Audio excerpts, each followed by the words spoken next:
August 14 kahapon, di ba mga idol?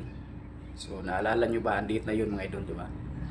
Nakakatuwa mga idol, no? Kasi kung makikita natin sa FB page ni Krishna at ni Sir Paul, no? Ay pariha po silang naka-purple, di ba? Naalala nyo ba ang kulay na purple mga idol?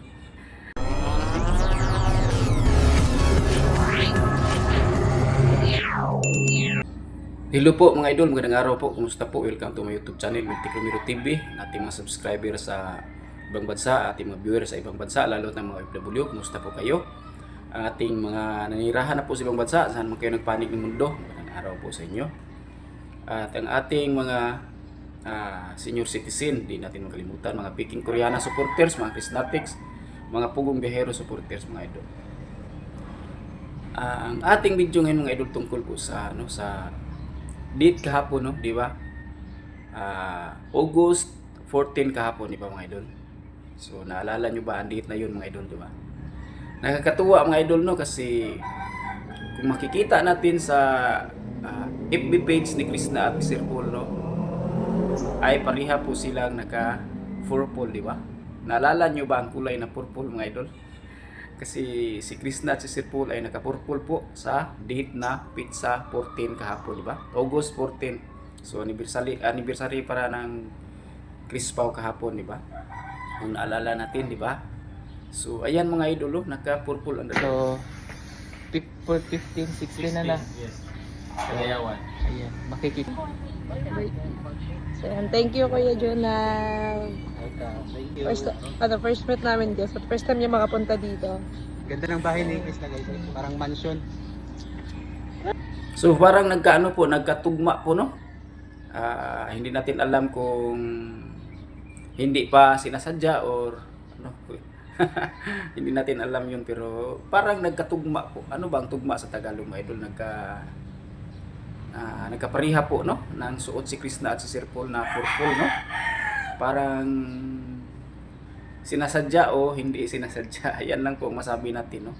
So, happy po ang lahat ng Crispaw yan mga idol, kasi nagkapariho ng suot ang dalawa, naka-purple po. Ayan si Krishna naka-purple po kasi dinadalaw po siya kahapon ni Junard PH, no? Shout out dyan Junard PH, yung kasamahan nating reactor. Taga Davao din yan. Shout out dyan Junard PH, no?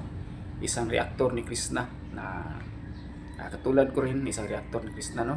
So binisita po si Krishna kahapon, tapos naka-purple po si Krishna, ayan mga idol, at saka si Sir Paul po kahapon ay Kuya naka-purple Jonah. din po, di ba? Ayan. First meet namin, guys. But first time niya makapunta dito. Ganda ng bahay ni Chris na guys. Parang mansion. Parang nagkatugma po mga idol, no? Parang nagkapariha po, ang isip siguro nila kasundo po ang isip.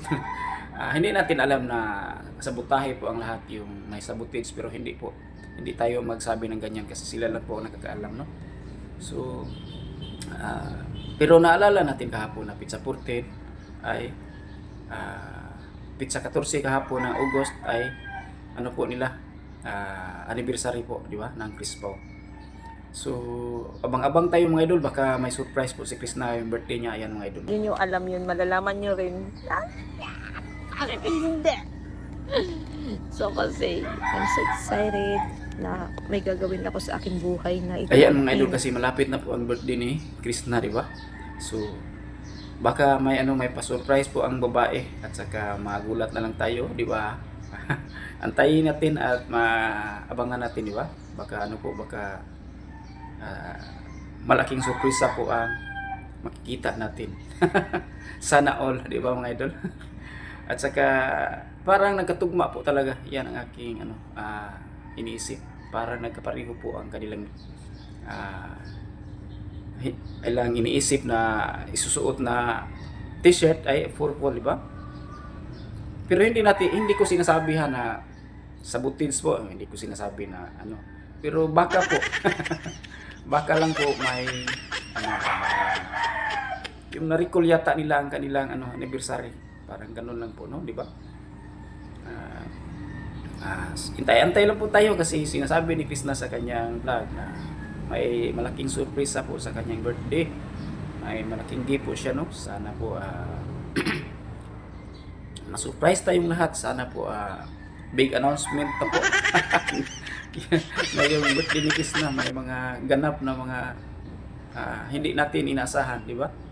Sana na lang po, di ba mga idol? So, happy ba kayo mga idol, mga Crispaw? Krisnatics, happy ba kayo na nagkapareho ng suot si Sir Paul at si Krishna mga idol? Baka talagang ang hinala natin na sa atin lang po, ang hinala natin baka magkatotoo, di ba? Kasi may tendency talaga na magkablikan ang dalawa kasi malapit talaga sila, lalo na sa live ni Krishna ay palaging nanood si Sir Paul, no? Nagsuportaan silang dalawa. So ang ugom-ugom kasi mga idol, yung bang tabi-tabi yung sa Marites na nabasa ko sa mga komentor ay talagang tinutulungan daw ni Sir Paul si Krishna sa paggastos ng bahay. So hindi natin alam, baka wala naman pong masama doon kasi itong si Sir Paul noon pa man ay tumutulong na po sa kanyang mga beneficiary ng tinutulungan, no? So hindi naman po masama kasi sabi naman po niya na si Krishna ay tutulungan talaga niya. So baka may surpresa po sa birthday ni Krishna mga idol. Abang-abang lang po tayo, baka ma-surprise po tayo, di ba? So happy ba ang lahat mga idol? Yun lang po aking tanong sa inyo. Happy ba ang lahat na nagkapareho ng suot ang dalawa? Purple talaga ang suot nilang dalawa, no? Yun lang po mga idol. Sana po mag-subscribe po kayo sa aking YouTube channel at sana po palagi kayo magsuporta sa aking YouTube channel mga idol. At ipag-pray natin ang dalawa na sana po ay pumunta po si Sir Paul sa kanyang birthday. Yan lang po ang inaabangan natin. Yan ang wish natin, no? Sana po advance happy birthday po Krishna. Maraming salamat sa lahat. God bless po.